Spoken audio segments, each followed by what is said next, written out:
Baiklah, untuk meningkat acara selanjutnya yaitu ceramah agama yang akan disampaikan oleh guru kita Al-Mukarram wal Muhtaram Al-Habib Bahar bin Ali bin Smith. Kepada beliau kami persilakan dengan segala hormat. Sallu ala Muhammad, sallu ala Nabi.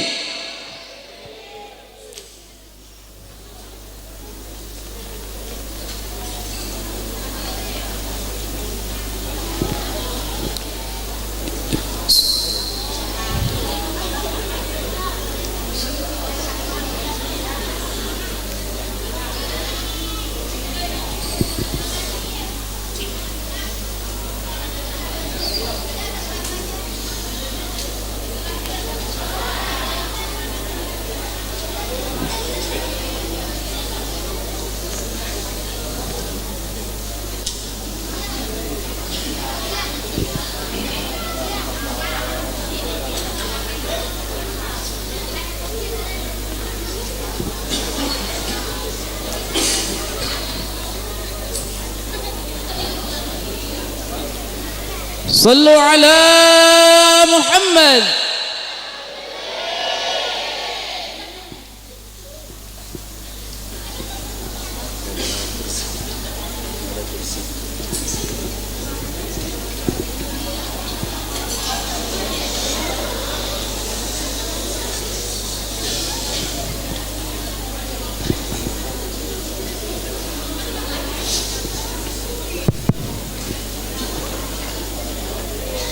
Assalamualaikum warahmatullahi wabarakatuh.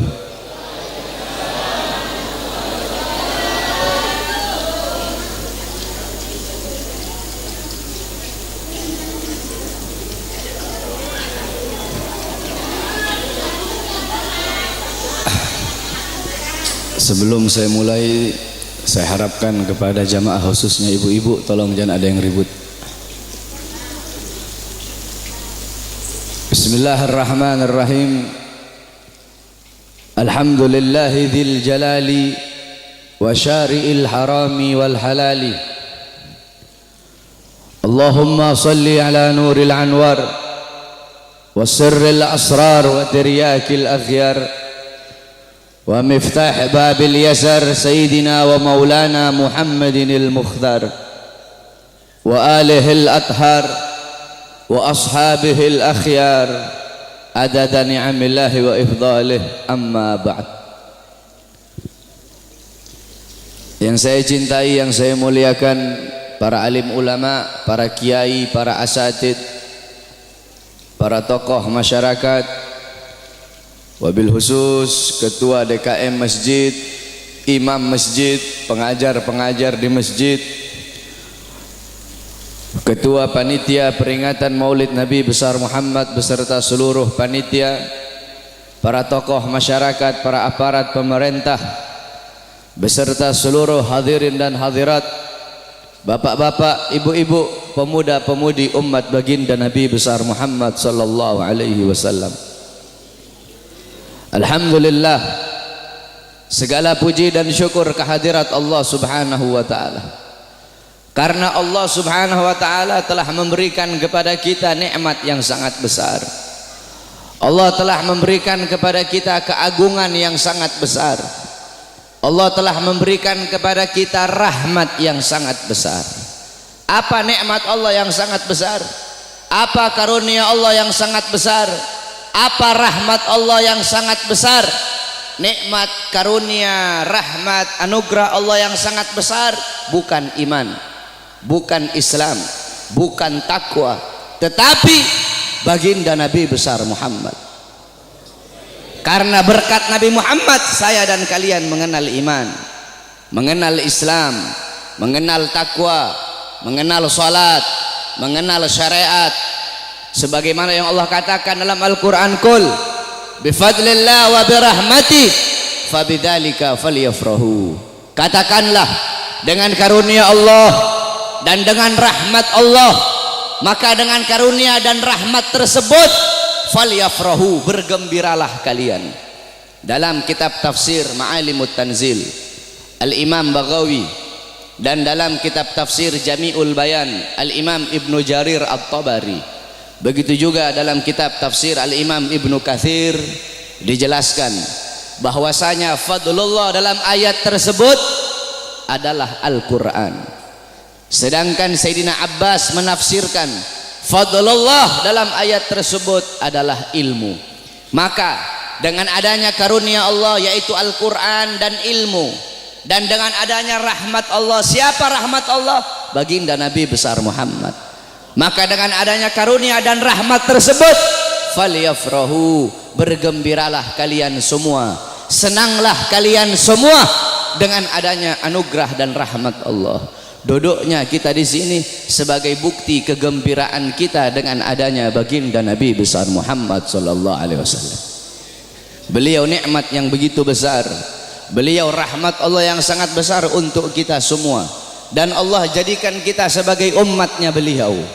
Allah jadikan kita sebagai umatnya Nabi Muhammad, umat yang terbaik, umat yang paling mulia, umat yang paling agung, umat yang kelak di yaumil kiamah akan menjadi pemimpin daripada seluruh seluruh umat dari zaman Nabi Adam hingga akhir zaman.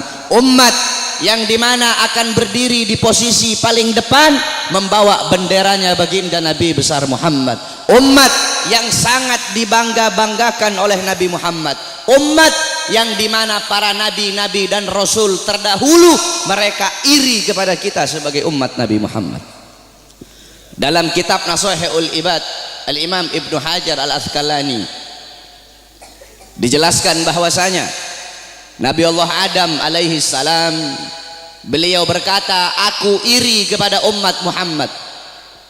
Aku iri kepada umat Muhammad. Kenapa? Karena Allah memberikan kepada mereka 4 macam kemuliaan yang tidak pernah Allah berikan kepada aku, tapi Allah berikan kepada mereka. Apa 4 macam kemuliaan yang Allah berikan untuk kita tapi tidak Allah berikan kepada Nabi Adam? Yang pertama, kata Nabi Allah Adam alaihissalam, Allah menerima taubatku ketika aku berada di kota Mekah saja, tidak di kota-kota yang lain. Tetapi bagi umat Nabi Muhammad, dimanapun mereka bertaubat, Allah terima taubatnya. Ketahui saudara-saudara, Nabi Allah Adam ketika Allah keluarkan dari sorga, itu Allah turunkan di India, di bawah kaki gunung Himalaya. Siti Hawa Allah turunkan di Jeddah, Iblis Allah turunkan di Basrah. Selama 450 tahun Nabi Adam bertaubat, taubat beliau belum diterima oleh Allah Subhanahu wa taala. Ketika beliau berada di kota Mekah, baru taubat beliau diterima. Itu pun karena beliau membawa namanya baginda Nabi besar Muhammad. Beliau berdoa, ya Rabb bihaqqi Muhammad, ya Allah, demi hak Muhammad, demi kehormatan Muhammad, kemuliaan Muhammad, keagungan Muhammad, terima taubatku ya Allah. Wa qala Allah ya Adam, kaifa arafta Muhammad wa lam ahlagahu? Wahai Adam, dari mana kau mengetahui wujud Muhammad sedangkan aku belum ciptakan wujudnya Muhammad? Qala Adam, ya Rabb, innaka lama khalaqtani rafa'tu ra'si wa ra'aitu ala qawaimil arsy maktub la ilaha illallah Muhammadur Rasulullah. Ya Allah, ketika kau tiupkan ruh, aku angkat kepalaku ke atas dan aku lihat di tiang-tiang arsy, di tiang-tiang sorga tertulis la ilaha illallah Muhammadur Rasulullah. Dari situ aku tahu bahwasanya Muhammad bukan manusia biasa. Sebab tidak mungkin engkau akan meletakkan nama makhluk di samping namamu, kecuali pasti makhluk itu makhluk yang paling kau cintai ya Allah. Makanya aku bawa nama Muhammad dalam pertaubatanku kepadamu dengan harapan agar engkau menerima taubatku. Apa kata Allah? Sadaqta ya Adam, betul apa yang kau katakan itu wahai Adam. Kalau engkau bermohon kepadaku dengan membawa nama Muhammad, ketahuilah telah aku ampuni dosamu wahai Adam. Walaula Muhammad ma khalaqtuka ya Adam, dan kalau bukan karena Muhammad tidak akan aku ciptakan engkau wahai Adam. Allah menerima taubat Nabi Adam ketika beliau berada di kota Mekah. Apa kata Nabi Adam? Sedangkan bagi umat Muhammad, dimanapun mereka berada, saya dan kalian kalau mau bertobat dari dosa, Tidak harus kita ke Mekah, saudara-saudara. Kita bertobat dimanapun tempatnya. Taubatan nasuha, menyesali perbuatan dosa, tidak mengulangi perbuatan dosa, itu taubat kita diterima oleh Allah. Sedangkan kata Nabi Adam, tapi aku hanya di kota Mekah, tidak di tempat yang lain. Sedangkan umat Muhammad dimanapun mereka bertaubat, Allah terima taubat mereka. Itu pertama, tidak pernah Allah kasih untukku, tapi Allah kasih untuk kita sebagai umat Muhammad. Yang kedua, kata Nabi Adam, ketika aku berbuat salah, Allah pisahkan aku dengan istriku Hawa hanya karena satu kesalahan. Satu kesalahan aku perbuat, aku makan buah khuldi, Allah pisahkan aku dengan Hawa selama ratusan tahun. Tetapi bagi umat Muhammad, pagi, siang, sore, malam mereka bermaksiat, tidak Allah pisahkan mereka dengan anak dan istri mereka. Aku cuma satu kali Allah pisahkan aku dengan Hawa. Umat Muhammad ribuan kali, jutaan kali bermaksiat, tidak Allah pisahkan mereka dengan anak dan istri mereka. Yang ketiga, kata Nabi Adam, aku berbuat salah dalam keadaan berpakaian, dalam keadaan tertutup auratku, karena Allah murka, Allah lepaskan pakaianku sehingga terlihat auratku. Tetapi bagi Muhammad kebalik, mereka berbuat dosa dalam keadaan telanjang, tapi tetap Allah kasih mereka pakaian.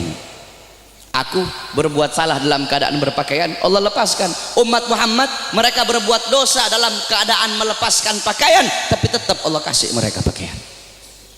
Yang keempat, kata Nabi Adam, aku berbuat salah di dalam sorga. Di dalam sorga aku berbuat salah. Allah murka, Allah keluarkan ke dunia. Umat Muhammad kebalik, mereka berbuat dosa di dunia, tapi kalau bertaubat, taubatnya diterima, mereka meninggal husnul khatimah, Allah masukkan mereka ke sorga. Kebalik, kata Nabi Adam, aku berbuat salah di sorga, Allah keluarkan ke dunia. Umat Muhammad berbuat dosa di dunia, Allah masukkan mereka ke sorga. Aku iri kepada umat Muhammad, sungguh aku ingin menjadi umat Muhammad, kata Nabi Allah Adam alaihissalam. Lihat bagaimana kemuliaan umatnya Nabi Muhammad.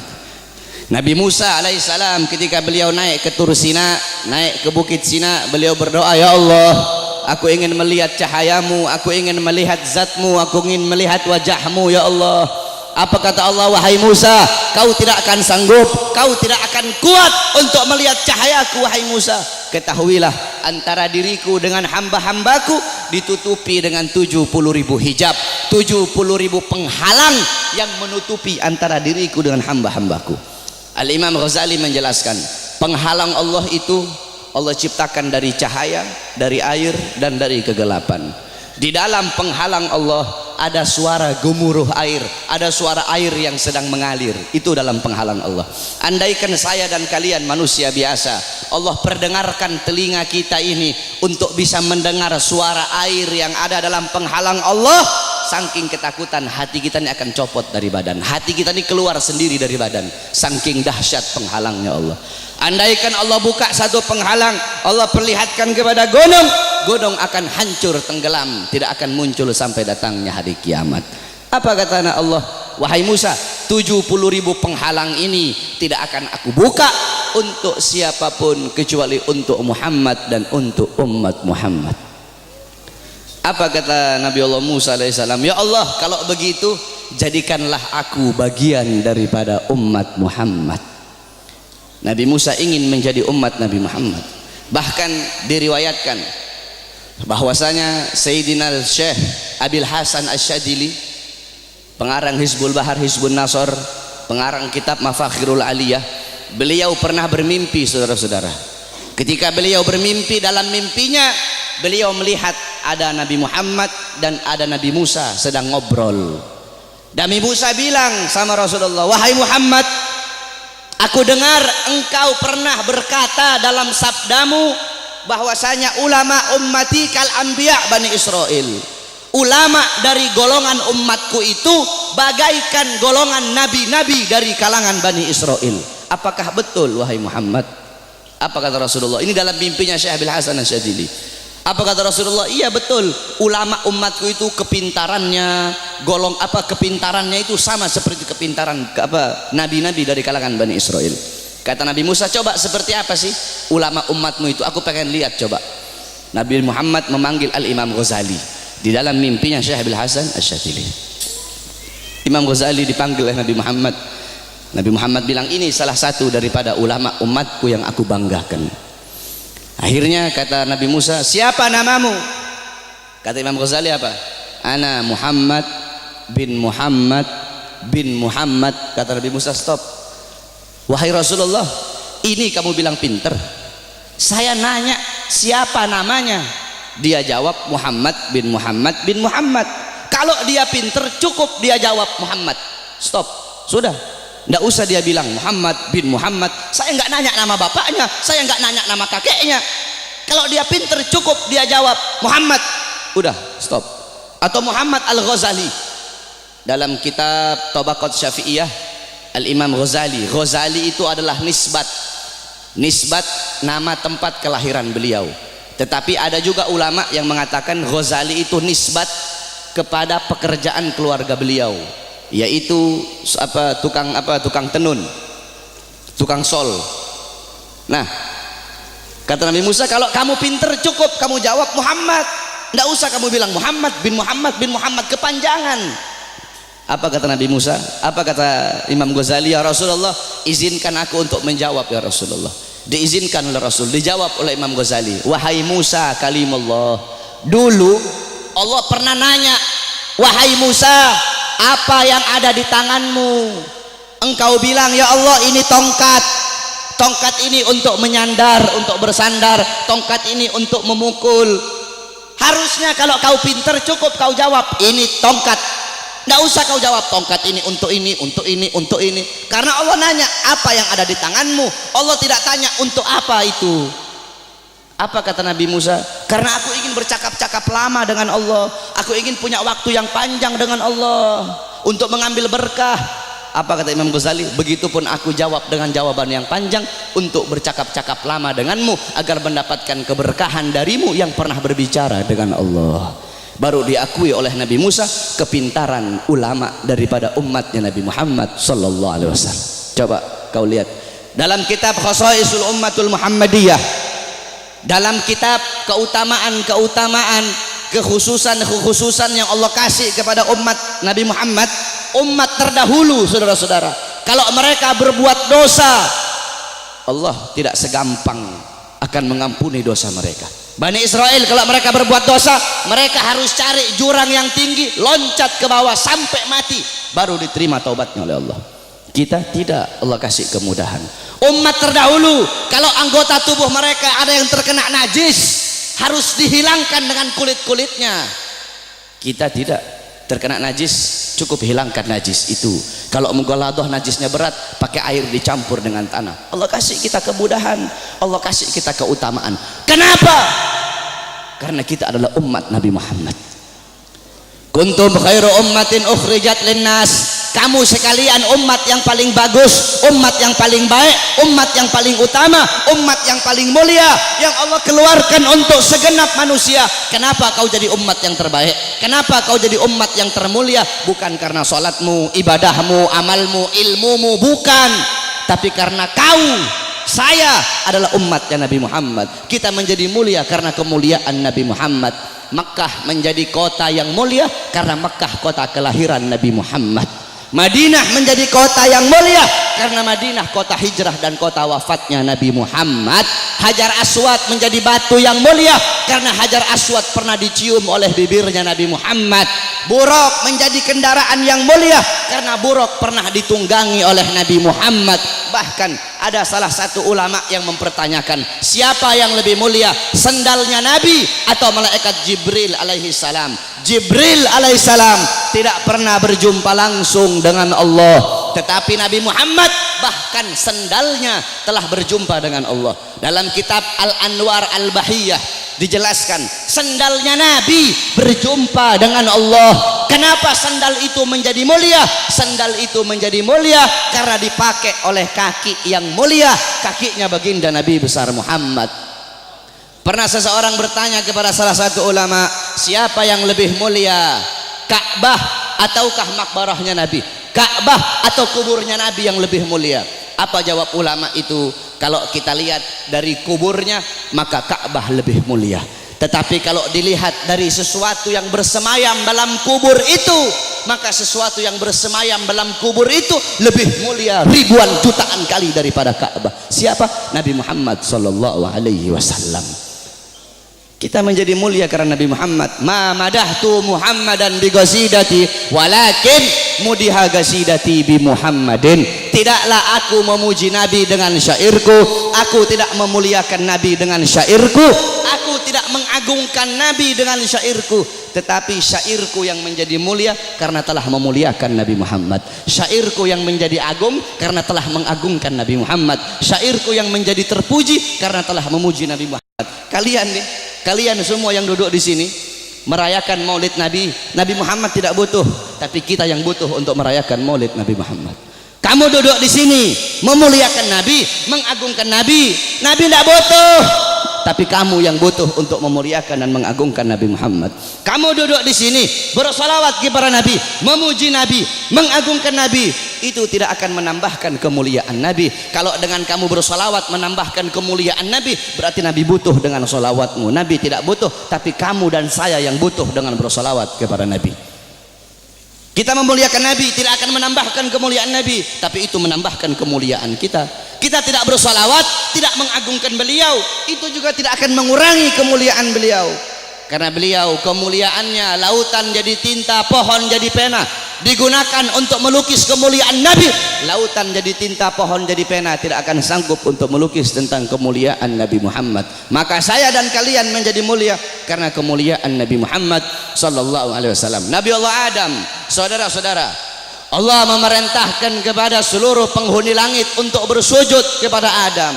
Kenapa, saudara-saudara? Para ulama mengatakan, pertama, untuk memuliakan nur Nabi Muhammad yang ada dalam tulang sulbi Nabi Adam alaihissalam. Makanya kenapa ketika iblis tidak mau bersujud, Allah sangat-sangat murka.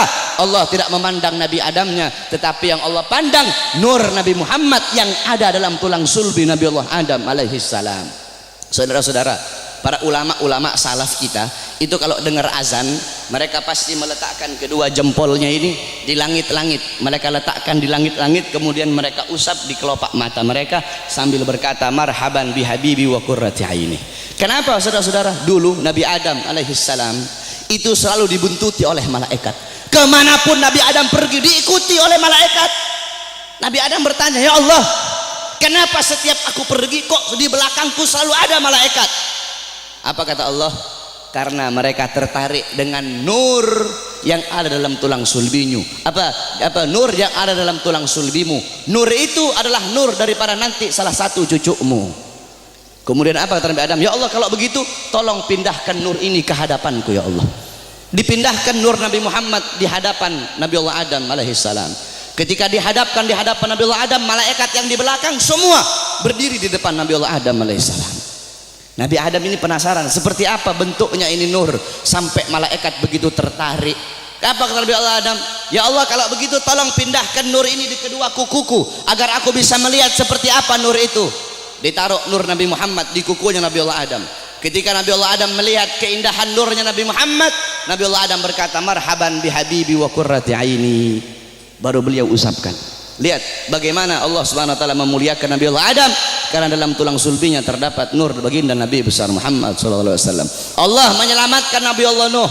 Allah selamatkan Nabi Allah Nuh dari banjir yang besar, dari musibah yang besar. Kenapa? Karena dalam tulang sulbi Nabi Allah Nuh terdapat nur baginda Nabi besar Muhammad. Allah selamatkan Nabi Allah Ibrahim alaihissalam dari api Namrud. Kenapa? Karena dalam tulang sulbi Nabi Allah Ibrahim terdapat nur baginda Nabi besar Muhammad. Allah menyelamatkan Nabi Allah Ismail ketika akan disembelih, Allah rubah menjadi seekor domba. Allah selamatkan Nabi Allah Ismail. Kenapa? Karena dalam tulang sulbi Nabi Allah Ismail terdapat nur baginda Nabi besar Muhammad. Dan saya dan kalian nanti di akhirat akan diselamatkan. Kenapa? Karena saya dan kalian umat Nabi Muhammad sallallahu alaihi wasallam. Oleh karena itu, saudara-saudara, bagi kami para habaib, Maulid bukan hari raya, tapi bagi kami Maulid lebih mulia dan lebih agung daripada hari raya. Di tempat saya, bapak-bapak, di Sulawesi itu kami santri-santrinya guru tua. Guru tua itu Al-Imam Al-Habib Idrus bin Salim Al-Jufri. Kami itu ketika datang bulan Maulid, semua rumah kami cat baru. Datang bulan Maulid, semua rumah kami cat baru, kampung kami hias, jalan kami baguskan. hanya di bulan Maulid, tidak di bulan yang lain. Hari raya, rumah kami tidak kami cat baru. 17 Agustus, rumah kami tidak kami cat baru. Maulid, rumah kami cat baru. Kenapa? Karena bagi kami Maulid adalah hari yang paling mulia di muka buminya Allah Subhanahu wa taala. Kenapa bisa seperti itu? Dalam kitab Tuhfa, dalam kitab Hawashi Syarwani, ala Tuhfal Muhtaj. Hawashi Syarwani itu kitabnya Al-Imam Syarwani. Tuhfal Muhtaj itu kitabnya Al-Imam Ibnu Hajar Al-Haytami, yang dimana Tuhfal Muhtaj adalah syarah daripada kitab Minhajut Talibin Al-Imam Nawawi. Jadi kalau ente orang belajar fikih, ada namanya matan, ada namanya syarah, ada namanya hawashi. Matan itu isi, syarah itu penjelasan daripada matan, hawashi penjelasan lebih rinci daripada syarah. Jadi matan diberi syarah, syarah diberi hawashi. Matannya itu Minhajut Talibin Imam Nawawi, disyarahkan oleh Imam Ibnu Hajar Al-Haytami, yaitu Tuhfal Muhtaj, syarah Minhaj. Tuhfal Muhtaj kemudian dijelaskan lagi oleh Al-Imam Syarwani yang diberi nama Hawashi Syarwani. Dalam kitab Hawashi Syarwani dijelaskan bahwasanya inna afdhalal layali, sesungguhnya paling mulianya malam itu, paling utamanya malam itu, yaitu malam kelahiran baginda Nabi besar Muhammad. Setelah malam kelahiran Nabi baru malam Lailatul Qadar. Setelah malam Lailatul Qadar baru malam Isra. Setelah malam Isra setelah malam Lailatul Qadar malam Jumat. Setelah malam Jumat baru malam Isra. Kenapa malam kelahiran Nabi menjadi malam yang paling mulia? Kenapa malam kelahiran Nabi menjadi malam yang paling agung?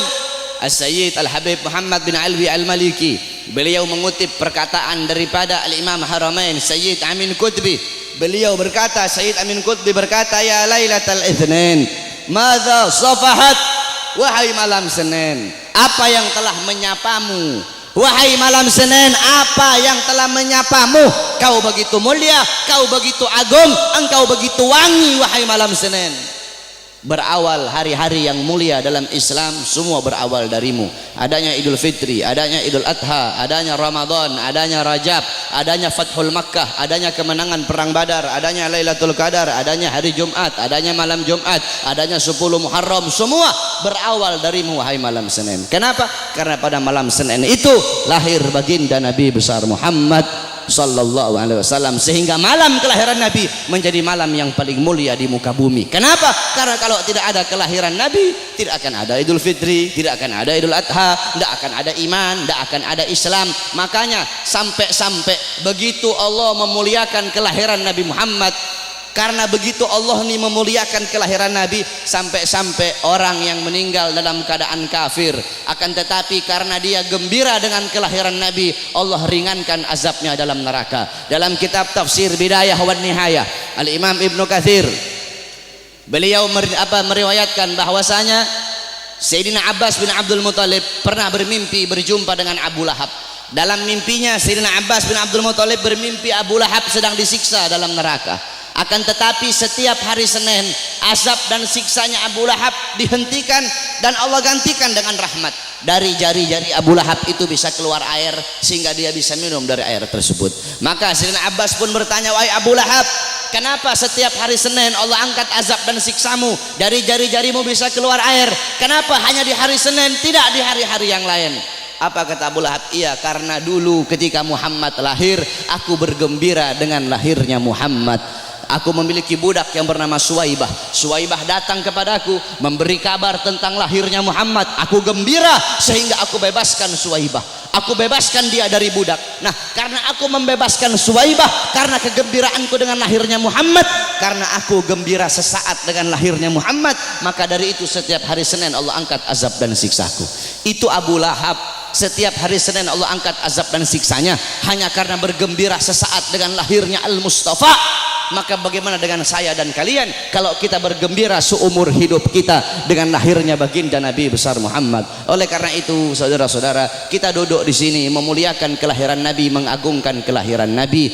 Ini suatu perbuatan yang mulia. Tetapi banyak juga golongan-golongan di luar sana, banyak golongan-golongan yang mulut kotornya berani mengatakan bahwasanya orang-orang yang duduk di maulid itu mereka telah berbuat dosa besar. Maulid itu adalah bid'ah dalalah, maulid itu bid'ah yang sesat, maulid itu sumber kesyirikan, maulid itu sumber kekafiran. Banyak golongan-golongan di luar sana yang berkata seperti itu. Ini golongan-golongan yang bodoh, golongan-golongan yang goblok, golongan-golongan yang dungu, tidak ngerti kaedah fikih, tidak ngerti takhrij hadis, tidak ngerti mustalah hadis. Baru belajar beberapa tahun di Arab Saudi, pulang baru punya jenggot 8 lembar 9 lembar, sudah berani menyesat-nyesatkan orang yang duduk di majelis maulidnya Nabi Muhammad sallallahu alaihi wasallam. Saudara-saudara, kalau kita mau lihat bid'ahnya, luarnya iya bid'ah, luarnya bid'ah, luarnya covernya bid'ah, covernya ini sesuatu yang baru. Tetapi intisari, lubabnya, intisari yang ada dalam peringatan maulid ini bukanlah sesuatu yang bid'ah. Tadi di maulid tadi dibacakan Quran. Apakah membaca Quran sesuatu yang bid'ah? Kau duduk di sini, kita saling makan sama-sama. Nanti selesai acara makan bareng-bareng. Dalam kitab dijelaskan Nabi Allah Ibrahim menjadi Khalilullah. Nabi Ibrahim itu jadi kekasih Allah karena 3 sebab. Pertama, Nabi Ibrahim lebih memilih perintah Allah daripada perintah selain Allah. Yang kedua, Nabi Ibrahim tidak pernah makan sendiri. Nabi Ibrahim itu kalau makan pasti bareng-bareng, pasti sama-sama. Kalau beliau cuma sendiri, beliau rela jalan kaki berkilo-kilo hanya untuk cari teman untuk makan sama-sama. Kita duduk di sini mengikuti sunnah Nabi Allah Ibrahim. Nabi Muhammad juga makannya selalu bersama-sama. Apakah ini sesuatu yang bid'ah? Tidak. Kita duduk di sini saling menyebarkan salam. Apakah menyebarkan salam sesuatu yang bid'ah? Nabi Muhammad berkata afsus salam, sebarkan salam. Kita duduk di sini saling memberi makan. Nabi Muhammad bilang wa'atimut ta'am, berilah makan. Kita duduk di sini menyambung tali silaturahmi. Kata Nabi Muhammad wasilul arham, sambunglah tali persaudaraan. Kita duduk di sini mengenang Nabi Muhammad, menyebut-nyebut nama Rasulullah sallallahu alaihi wasallam. Bukankah dalam hadis riwayat Ad-Dailami dalam kitab musnad beliau, yaitu kitab yang bernama Al-Firdaus, Qalar Rasul zikrul anbiya minal ibadah, mengingat para nabi, mengingat para rasul itu adalah ibadah. Zikrul sholihin minal kafarah, zikrul maut minas sadaqah, wa zikrul kubur yugarribukum minal jannah. Kata Nabi Muhammad, mengingat para nabi, mengingat para rasul, menyebut-nyebut nama mereka itu adalah ibadah. Kita duduk di sini menyebut Nabi Muhammad, mengingat Nabi Muhammad, mengenang Nabi Muhammad, membaca sirah beliau, tarikh beliau agar bisa mengambil iktibar, mengambil pelajaran dari kisah hidup beliau. Apakah ini sesuatu yang bid'ah? Tidak. Kita duduk di sini bersolawat kepada Nabi Muhammad. Bukankah Allah berkata innallaha wa malaikatahu yusholluna 'alan nabi ya ayyuhalladzina amanu shollu 'alaihi wa sallimu taslima. Apakah salawat sesuatu yang bid'ah? Tidak. Kita duduk di sini menuntut ilmu. Saya dan kalian duduk di sini untuk menuntut ilmunya Allah. Menuntut ilmu fardhatun.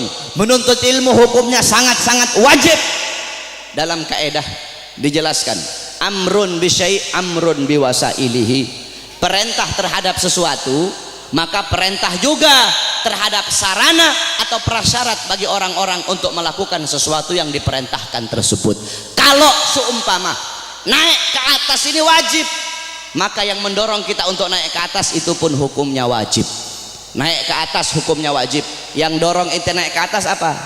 Tangga, maka tangga juga hukumnya wajib. Kalau ente naik ke atas hukumnya sunnah, maka tangga juga hukumnya jadi sunnah. Saudara-saudara, beli baju, membeli baju hukumnya apa? Mubah. Beli baju hukumnya mubah. Menutup aurat hukumnya wajib. Menutup aurat hukumnya wajib. Kamu sedang keluar dari rumah, tiba-tiba bajumu lepas, bajumu sobek atau bajumu lepas, kelihatan kamu punya aurat, kelihatan kamu punya aurat. Membeli baju hukumnya mubah, tapi ketika itu berubah menjadi wajib. Kenapa?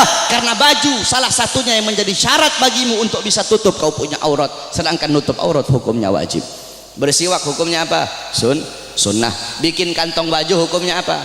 Bikin kantong baju hukumnya mubah. Bersiwak hukumnya sunnah. Bikin kantong baju hukumnya mubah. Kamu mau keluar rumah, kantong apa? Bajumu tidak punya kantong. bajumu tidak punya kantong. Kalau tidak ada kantong tidak bisa kamu bawa, kamu punya siwak. Sedangkan bersiwak hukumnya sunnah, bikin kantong baju hukumnya mubah. Ketika itu berubah, bikin kantong baju hukumnya jadi sunnah. Kenapa? Karena kantong baju yang jadi syarat bagimu untuk bisa bawa kau punya siwak. Nah, menuntut ilmu hukumnya wajib, saudara-saudara. Maka ketika maulid menjadikan dirimu, mendorong dirimu untuk menuntut ilmu, maka ketika itu maulid pun hukumnya berubah menjadi wajib. Kalau maulid mendorong engkau untuk sedekah, sedekah hukumnya sunnah, maka maulid juga hukumnya menjadi sunnah. Bersolawat hukumnya sunnah, maka ketika itu maulid mendorong kau untuk bersolawat, maka maulid juga hukumnya menjadi sunnah. Oleh karena itu nanti wasiat saya, kalau nanti ada yang nanya kepada kalian semua, kenapa kamu merayakan maulid Nabi Muhammad? Jawab, saya merayakan maulid Nabi untuk memuliakan dan mengagungkan kelahiran Nabi. Siapa yang suruh memuliakan kelahiran Nabi? Siapa yang suruh mengagungkan kelahiran Nabi?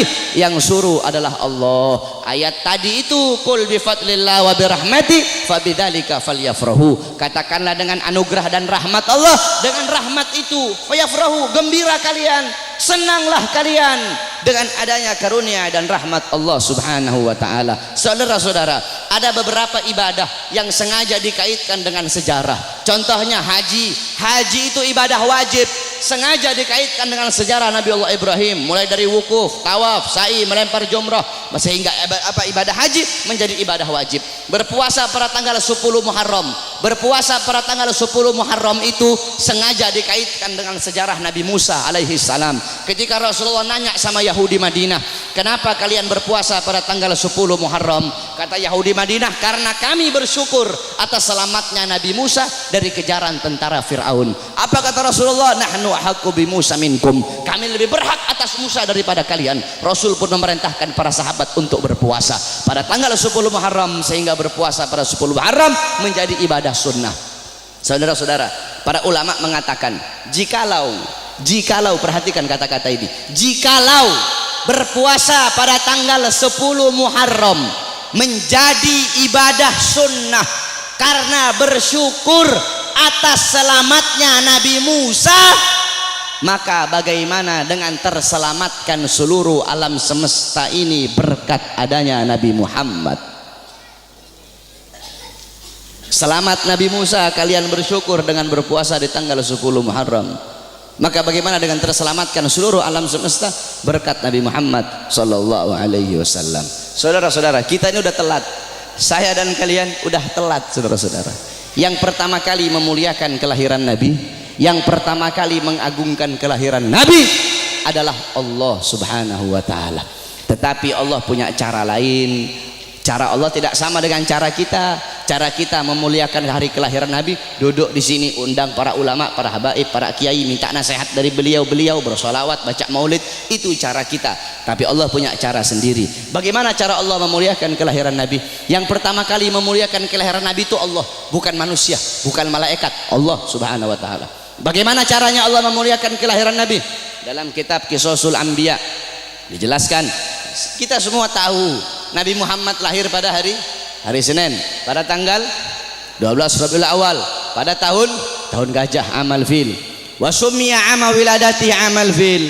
Dinamakan tahun kelahiran beliau itu tahun gajah, li'anna malikal Habasyah, karena raja Habasyah mengutus tentara-tentara yang menaiki gajah yang besar. Untuk apa? Lihadmil Ka'bah, untuk merusak Ka'bah, untuk menghancurkan Ka'bah. Tapi Allah punya rencana lain. Allah mengutus burung ababil dari neraka Sijil. Satu ekor burung bawa 2 buah batu, 3 buah batu. 1 batu di mulutnya, 2 batu ditaruh di kakinya. Dengan izin Allah itu burung terbang. Allah perintahkan untuk melemparkan itu batu di atas kepala tentara gajah. Ketika itu batu jatuh di atas kepala tentara gajah, tembus sampai ke kaki, saudara-saudara. Allah hancurkan pasukan gajah.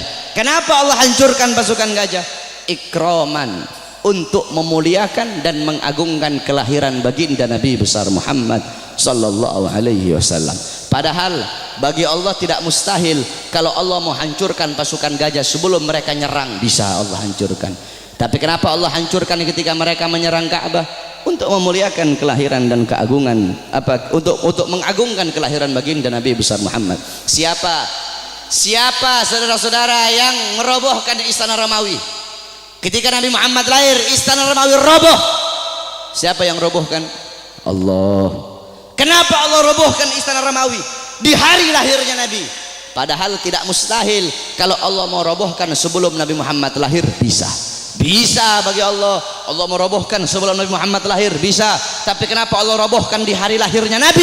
Ikraman, untuk memuliakan dan mengagungkan kelahiran baginda Nabi besar Muhammad.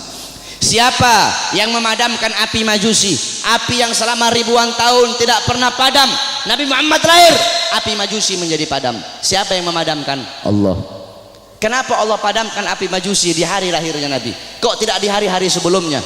Padahal tidak mustahil bagi Allah untuk memadamkan api Majusi sebelum Nabi Muhammad lahir, bisa.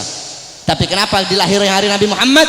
Ikraman, untuk memuliakan dan mengagungkan kelahiran Nabi Muhammad. Oleh karena itu Allah saja memuliakan kelahiran Nabi, Allah saja mengagungkan kelahiran Nabi. Maka kita siapa kok tidak memuliakan dan tidak mengagungkan kelahiran baginda Nabi besar Muhammad sallallahu alaihi wasallam. Oleh karena itu saudara-saudara, cintai beliau, jadikan beliau sebagai teladanmu, jadikan beliau sebagai pedomanmu, jadikan beliau sebagai idolamu. Nabi Muhammad mencintai kalian, Nabi Muhammad sangat cinta kepada kalian, sampai-sampai kata Sayyidina Ali, Sayyidina Ali karramallahu wajha, inna Rasulillah fi akhir nafsi haragat syafataihi marratain fa'algaitu sam'i fasami'tuhu yaqul ummati ummati faqubida Rasulillah sallallahu alaihi wasallam wa qala la kanatid dunya tadumu li wahidin la kana Rasulillah fiha mukhallada. Apa kata Sayyidina Ali pada saat detik-detik terakhir nafasnya Nabi Muhammad? Aku melihat beliau menggerakkan bibirnya dengan 2 kali gerakan. Aku dekatkan telingaku, aku mendengar beliau berkata ummati ummati faqubida Rasul, dan meninggal Nabi Muhammad. Apa kata Sayyidina Ali? Lau kanatid dunya tadumu li wahidin la kana Rasulullah fiha mukhallada. Andaikan bisa satu wujud hidup abadi di muka bumi, yang paling pantas itu cuma Nabi Muhammad. Saking mulianya Nabi besar Muhammad sallallahu alaihi wasallam. Nabi Muhammad mengorbankan nyawanya, mengorbankan jiwanya untuk siapa? Untuk kalian sebagai umat. Nabi Muhammad, beliau pipi beliau tertusuk tulang sampai tembus ke sebelah. Demi siapa? Demi kalian sebagai umat. Nabi Muhammad gigi gerahamnya patah, gigi gerahamnya Nabi patah. Demi siapa? Demi kalian sebagai umat.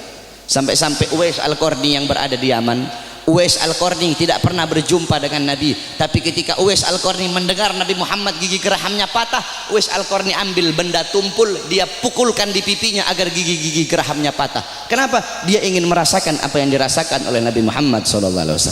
Nabi Muhammad mukanya dilempar dengan kotoran onta, dilempar batu sampai dahinya berdarah. Ketika dahi beliau berdarah, beliau tampung darah itu agar tidak jatuh di atas tanah. Kenapa? Karena kalau darah beliau jatuh di atas tanah, Allah akan tenggelamkan orang-orang yang melempari beliau. Apa kata beliau?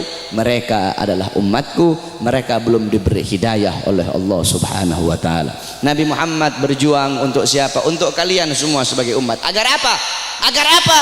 Agar iman sampai. Agar apa? Agar Islam sampai. Agar apa? Agar masjid sampai. Agar apa? Agar ulama sampai. Agar apa? Agar kiai sampai kepada kalian, agar ilmu agama sampai, agar tauhid sampai, agar syariat sampai, agar seluruh ilmu-ilmu itu sampai kepada kalian. Tetapi setelah itu semua sampai, malah kalian sia-siakan. Setelah sholat sampai, malah kalian belakangi. Setelah takwa sampai, malah kalian campakkan. Setelah syariat sampai, malah kalian campakkan. Kalian mengambil budaya barat, kalian mengambil orang-orang barat sebagai teladan kalian, sebagai pedoman kalian, sebagai pedoman anak-anak kalian. Kalian tinggalkan Nabi Muhammad SAW.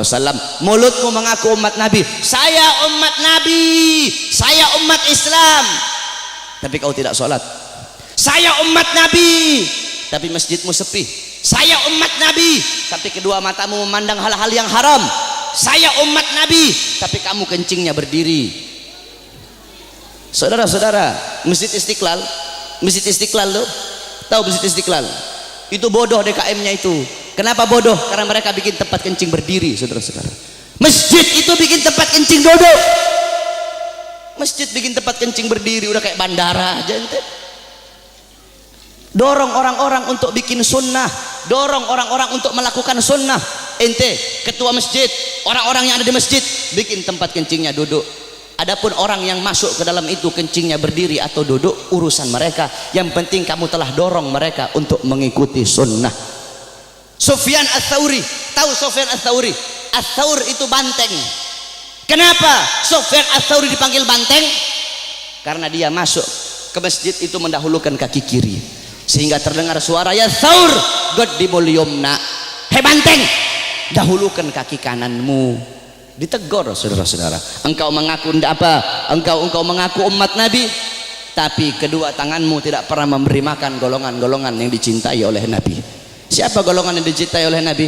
Anak yatim, fakir miskin, para janda-janda. Kau ngaku cinta Nabi tapi kau tidak pedulikan mereka. Kau biarkan mereka dalam keadaan lapar, kau biarkan mereka dalam keadaan teraniaya, sedangkan mereka golongan yang sangat dicintai oleh Nabi Muhammad SAW. Engkau mengaku umat Nabi tapi kau biarkan besok anak-anakmu merayakan Valentine. Engkau ngaku umat Nabi tapi kalian para orang tua biarkan anak-anak gadis kalian membuka aurat. Saudara-saudara, makanya jangan heran bapak-bapak yang ada di sini, pasti rata-rata kebanyakan anak-anak kalian kalau cium tangan kepada kalian bukan di hidung, cium tangan kalian di pipi, cium tangan kalian di dahi, itu masih mending kena. Ada yang sampai nggak kena udah dilepas. Padahal harusnya seorang anak itu cium tangan di bawah hidung, bukan di atas hidung. Cium tangan di bawah hidung, kemudian dihirup udara tangan itu, tangan orang tua. Begitu cara anak-anak cium tangan. Tapi kenapa anak-anakmu cium tangan di pipi, anak-anakmu cium tangan di dahi? Karena kalian sebagai orang tua tidak pernah mendidik anak-anak kalian dengan didikannya Nabi Muhammad SAW. Jangan heran anak-anakmu melotot di hadapan kalian, anak-anak kalian membantah perintah kalian. Ada zaman sekarang anak bunuh bapak, anak bunuh ibu, anak masukkan ibunya dalam penjara. Jangan kau salahkan kenapa kalian sebagai orang tua tidak pernah mendidik anak-anak kalian dengan didikan agama. Laisal mar'u yuladu aliman, tidak ada seseorang dilahirkan dalam keadaan alim, tidak ada. Saudara-saudara, kewajiban kalian sebagai orang tua untuk mendidik anak-anak kalian dengan didikan agama. Bapak-bapak zaman sekarang sibuk cari uang, sibuk cari harta, pagi siang sore malam keluyuran cari uang. Untuk apa? Untuk ngasih makan jasmani anak-anaknya. Untuk apa? Untuk memberi makan jasmani anak-anaknya. Tetapi lupa kalian beri makan jiwa, hati, dah apa? Jiwa anak-anak kalian, hati anak-anak kalian, ruh anak-anak kalian lupa kalian kasih makan. Apa makanan hati bagi anak-anak kalian? Makanan hati bagi anak-anak kalian adalah ilmu. Hati 3 hari tidak kena ilmu, hati itu mati. Maka tanyakan kepada diri kalian sebagai orang tua, telah berapa lama kalian menjadi sebab hati anak-anak kalian mati? Kenapa kenapa anakmu tidak kau masukkan pondok? Kenapa anakmu tidak kau masukkan pesantren? Kenapa anakmu tidak kau ajarkan Quran? Kenapa kau lebih pentingkan SD-nya, SMP-nya, SMA-nya? Bukan berarti tidak boleh sekolah SD, tidak boleh sekolah SMP, tidak boleh sekolah SMA. Tidak apa-apa sekolahkan anakmu SD, SMP, SMA. Tetapi agama jangan kau belakangi, Al-Qur'annya jangan kau belakangi. Kenapa anakmu tidak mondok? Aduh, saya lebih milih sekolah. Kalau nanti anak saya mondok, bagaimana masa depannya nanti? Orang tua goblok itu kalau ada yang seperti itu, saudara-saudara. Kalau anak saya mondok, anak saya jadi ustadz, anak saya jadi Quran, jadi ahli Quran, gimana masa depannya nanti? Gimana nasibnya? Orang tua goblok itu kalau ada yang seperti itu, saudara-saudara. Kau lihat zaman sekarang, SD, SMP, SD udah tahu mabok, SD udah tahu melacur, SD udah tahu zina. Itu SD. Bagaimana SMP-nya? Itu SMP. Bagaimana SMA-nya? Saudara-saudara, jangan kau pentingkan pendidikan dunia anak-anakmu, tapi lebih pentingkan pendidikan akhirat anak-anakmu. Didik dengan didikan Nabi. Adabani Rabbi fa ahsana ta'dibi. Allah yang mendidikku, Allah yang mengajariku, sehingga sebaik-baiknya pendidikan adalah pendidikanku. Nanti ini tanggal 13, besok tanggal 14. Kau lihat yang paling banyak merayakan Valentine di jalan-jalan, saudara-saudara. Yang paling banyak merayakan Valentine bukan orang Kristen. Yang paling banyak merayakan Valentine bukan orang Buddha, bukan orang Hindu, bukan orang Katolik, bukan Yahudi, bukan Nasrani. Yang paling banyak merayakan Valentine di Indonesia adalah anak-anak kita, saudara-saudara, anak-anak Islam, putra-putri Islam, putra-putrimu yang paling banyak merayakan Valentine. Valentine itu adalah harinya orang-orang Romawi. Valentine itu adalah mengenang kematian si siapa, Santa Valentino atau siapa itu namanya orang-orang Romawi itu. Man tasyabbaha biqaumin fahuwa minhum. Kata Rasulullah, barang siapa yang mengikuti suatu kaum, maka dia sama dengan kaum tersebut. Engkau mengikuti orang Romawi, engkau mengikuti orang Barat, engkau mengikuti orang kafir, mengikuti budaya mereka, mengikuti adat istiadat mereka, mengikuti hari-hari besar mereka, engkau sama seperti mereka. Mereka dilaknat, engkau pun akan dilaknat oleh Allah Subhanahu wa taala. Memang betul kata Nabi Muhammad. Nabi Muhammad sallallahu alaihi wasallam, beliau pernah bersabda, la taqumus saah. Kata beliau, tidak akan terjadi hari kiamat, kata beliau, hatta sehingga kata beliau, ta'khuda ummati, umatku itu mengambil jejak, umatku itu mengikuti jejaknya siapa? Jejaknya orang-orang sebelum mereka. Jejak orang-orang sebelum mereka, kata Nabi Muhammad sallallahu alaihi wasallam. Shibran bi shibrin, sejengkal demi sejengkal, kata Nabi Muhammad. Wa dhira'an bi dhira'in, sehasta demi sehasta, kata Nabi Muhammad. Fakila, kemudian ada di situ salah satu sahabat yang berkata, ya Rasulullah, maksudnya apa maksudnya kurun golongan-golongan sebelum mereka itu, apakah mereka apa? Ya Rasulullah, kata salah satu sahabat, apakah orang Persia, Warum dan orang-orang Romawi? Apa kata Rasulullah sallallahu alaihi wasallam? Siapa lagi kalau bukan mereka? Lihat, yang dikatakan Nabi Muhammad sallallahu alaihi wasallam betul. Nanti ada nanti kiamat tidak akan terjadi, kiamat itu tidak akan datang nanti sebelum umatku itu sampai sehingga umatku akan mengikuti orang-orang Romawi dan orang-orang Persia, baik gaya pakaian mereka, mengikuti hari-hari besar mereka, kata Rasulullah sallallahu alaihi wasallam. Maka ketika itu sudah terjadi, berarti itu adalah salah satu daripada tanda-tanda kiamat. Oleh karena itu saudara-saudara sekalian yang dimuliakan oleh Allah, didik kau punya anak-anak dengan didikan Nabi Muhammad.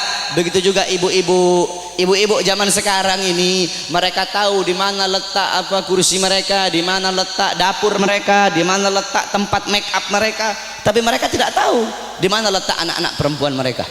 Anak-anak perempuan kalian biarkan berjalan dengan laki-laki yang bukan muhrim. Anak-anak perempuan kalian biarkan telanjang. Anak-anak perempuan kalian biarkan membuka aurat. Saudara-saudara, Hadramaut melahirkan para aulia. Bumi Hadramaut itu melahirkan para wali, melahirkan para aulia, fuqaha, ulama. Kenapa? Itu tidak terlepas dari wanita-wanita yang ada di sana. Bagaimana wanita yang ada di sana? Wanita yang ada di sana seumur hidup mereka cuma keluar 3 kali. Seumur hidup mereka keluar cuma 3 kali. Pertama, ketika mereka masih kecil, keluar bersama bapaknya. Kedua, ketika mereka sudah menikah, keluar, diambil oleh suaminya, keluar dari rumahnya. Ketiga, ketika mereka mati, keluar, diantar ke kuburnya. Itu seumur hidup 3 kali mereka keluar rumah. Makanya jangan heran kenapa wanita-wanita di sana melahirkan wali-wali, melahirkan orang-orang soleh, melahirkan wali songo yang datang bawa Islam ke Indonesia, berasal dari sana. Kenapa? Itu tidak terlepas dari kesolehan, ketaatan, kezuhudan wanita-wanita yang ada di sana. Oleh karena itu para wanita-wanita, para istri-istri, ibu-ibu, jadikan Sayyidatuna Fatimah, Sayyidatuna Khadijah, Sayyidatuna Aisyah, Ummu Salamah, Ummu Aiman, Ummu Sulaim, Siti Khansa, Siti Mutiyah, wanita-wanita di zaman Nabi, wanita-wanita mulia, jadikan beliau-beliau sebagai uswahmu, sebagai teladanmu, sebagai pedomanmu, agar kau bisa mendidik anak-anakmu dengan didikan Nabi Muhammad. Insyaallah dengan duduknya kita di sini, Allah kasih kita keberkahan, Allah kasih kita Allah kasih kita maghfirah, Allah kasih kita rahmat. Kita bermalam-malaman di sini untuk Nabi Muhammad. Insyaallah kedua mata kita Allah halalkan kelak di yaumil kiamah untuk memandang wajah indah baginda Sayyidina Muhammad sallallahu alaihi wasallam. Amin amin ya rabbal alamin. Ingat saudara-saudara, tidak ada kata capek untuk Nabi, tidak ada kata mahal untuk Nabi Muhammad. Oh, saya bikin maulid ini, aduh bagaimana ini, pusing saya nyari dana. Tidak ada kata mahal untuk Nabi Muhammad. Untuk Nabi triliunan itu tidak ada harganya. Kau bikin maulid, kalian nih takmir masjid bikin maulid, jangankan habis 1 triliun, kalian habis 100 triliun, itu murah untuk Nabi Muhammad sallallahu alaihi wasallam. Tidak ada kata mahal untuk Nabi Muhammad. Saudara-saudara, Nabi Muhammad Sayyidatuna Khadijah semua hartanya habis. Sayyidina Utsman, Sayyidina Umar, Sayyidina Abu Bakar, sampai-sampai sebelum Sayyidatuna Khadijah meninggal, apa kata beliau? Wahai suamiku, hartaku semua sudah habis. Nanti kalau aku mati nih, kamu butuh uang, kau gali kuburku, ambil tulang-tulangku, kau jual untuk Islam. Sampai segitunya, tidak ada kata mahal. Nah ini kita kadang untuk Nabi kita capek, untuk Nabi ayo udah kemalaman nih, tidak ada kata kemalaman untuk Nabi.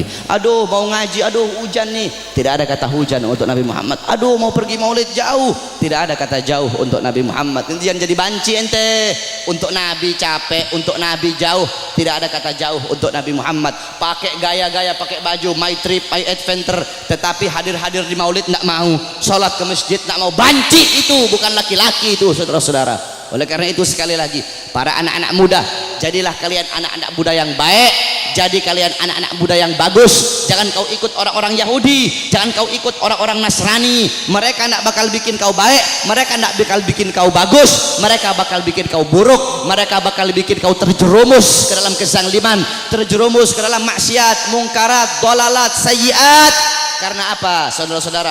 Nasib desamu nih, nasib kampungmu semua ini ke depan, nasib masjid ke depan, desamu ke depan, itu tergantung anak-anak muda.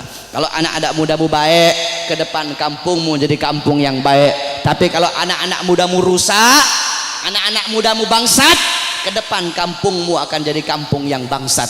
Kalau negara sekarang ini anak-anak mudanya baik, kenal Nabi, ke depan negara ini akan jadi negara yang baik. Tapi kalau anak-anak mudanya narkoba, anak-anak mudanya judi, anak-anak mudanya melacur, anak-anak mudanya mabuk, ke depan ini negara akan jadi negara bangsat, saudara-saudara. Tetapi kita berdoa kepada Allah, semoga Allah jadikan ini negara-negara aman, ini negara jadi negara yang baik, jadi negara yang makmur. Makmur bukan karena pejabatnya, makmur insya Allah karena doa-doa para ulama dan doa para solihin. Amin amin ya rabbal alamin. Ya Rabbana syarifna wa karimna bi ru'yati sayyidinal Mustafa. Ya Rabbana syarifna wa karimna bi ru'yati sayyidinal Mustafa. Kita doakan para ulama kita, para guru-guru, para ulama, para ustadz, para murabbi kita, semoga Allah panjangkan umur beliau-beliau, karena beliau-beliau pewaris Nabi, penyambung lidah Nabi, penerus perjuangan Nabi. Semoga Allah panjangkan umur-umur beliau, Allah permudah urusan dunia akhirat beliau, Allah sehatkan jasmani dan ruhani beliau, sehingga ilmu-ilmu beliau bermanfaat untuk kita semua. Amin amin ya rabbal alamin. Wal afu minkum. Wassalamualaikum warahmatullahi wabarakatuh.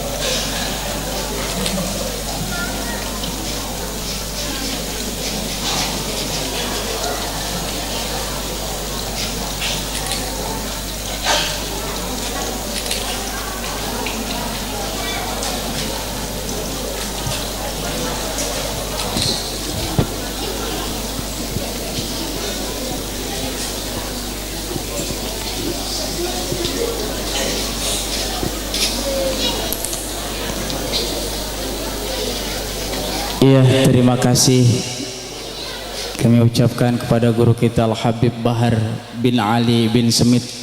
Semoga apa yang disampaikan bisa kita amalkan di kehidupan kita sehari-hari. Amin ya rabbal alamin. Selamat jalan kepada guru kita Al-Habib Bahar bin Ali bin Semit.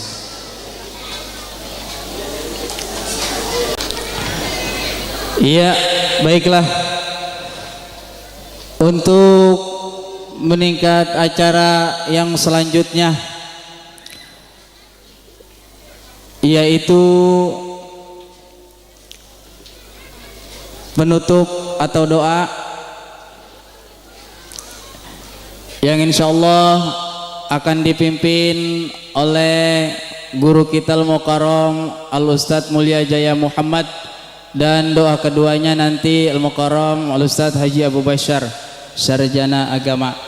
Namun sebelum doa, kami mohon kepada panitia untuk menurunkan hidangan-hidangan yang telah disediakan. Kami mohon kepada panitia untuk menurunkan hidangan-hidangan yang telah disediakan. Terima kasih. Bapak-bapak, ibu-ibu, mohon jangan pulang terlebih dahulu, kita nikmati bersama-sama hidangan yang disediakan. Baiklah, saya selaku pembawa acara mohon dibukakan pintu maaf yang seluas-luasnya. Apabila ada kata-kata yang salah maupun tingkah laku saya atau ucapan saya yang menyinggung bapak-bapak sekalian, saya atas nama pribadi mohon dibukakan pintu maaf yang seluas-luasnya. Dan juga kami mengucapkan ribuan terima kasih kepada warga RW 08 dan juga RT 09 dan para donatur-donatur yang membantu untuk kegiatan untuk memperingati hari kelahiran Nabi besar kita Nabi Muhammad SAW.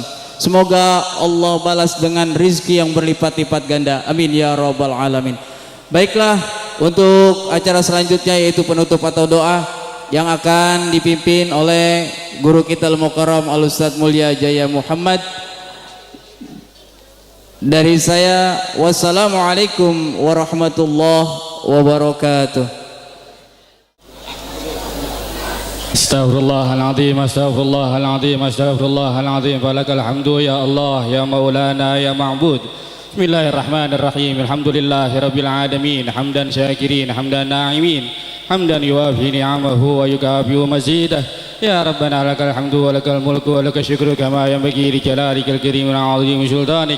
Allahumma salli ala sayyidina Muhammad wa ala ali sayyidina Muhammad. Allahumma ansurna fa innaka khairun nasirin waftah lana fa innaka khairul fatihin warhamna fa innaka khairur rahimin waghfir lana fa innaka khairul ghafirin warzuqna fa innaka khairur raziqin wahfazna fa innaka khairul hafidin.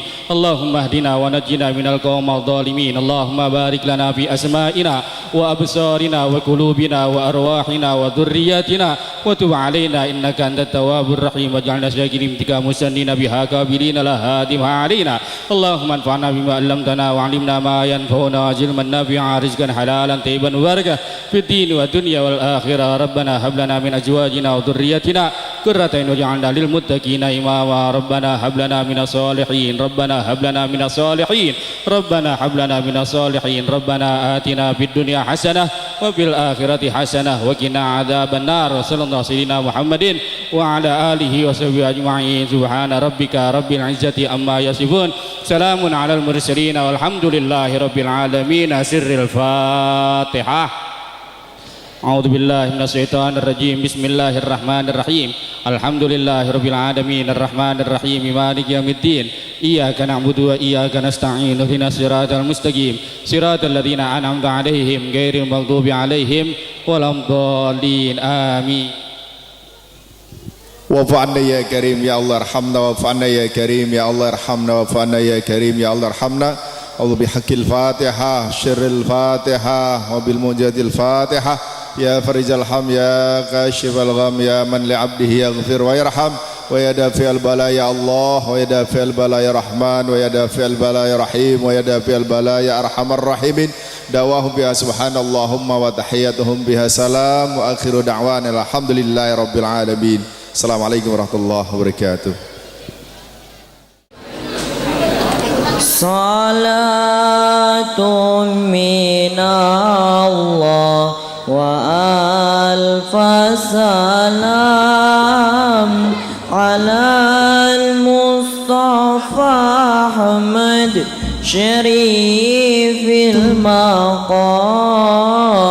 Salatun minallah wa alfa salam ala al-Mustafa Ahmad Syarifil Maqam. Salatun minallah wa alfa salam ala al-Mustafa Ahmad Syarifil Maqam.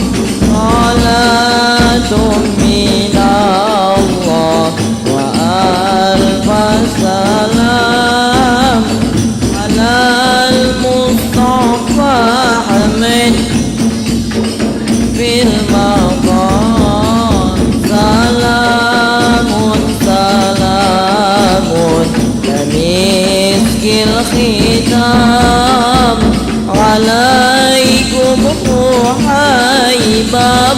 لنا يا كرام صلاة من الله وألف سلام على المصطفى حمد في المقام وما ذكره موسانا في الظلام ونور لنا بين هذا الهنا صلاة من الله وألف سلام على المصطفى حمد شريف المقام سلام سلام يا مسك الختام عليكم حبيبنا يا كرام صلاة من الله وألف سلام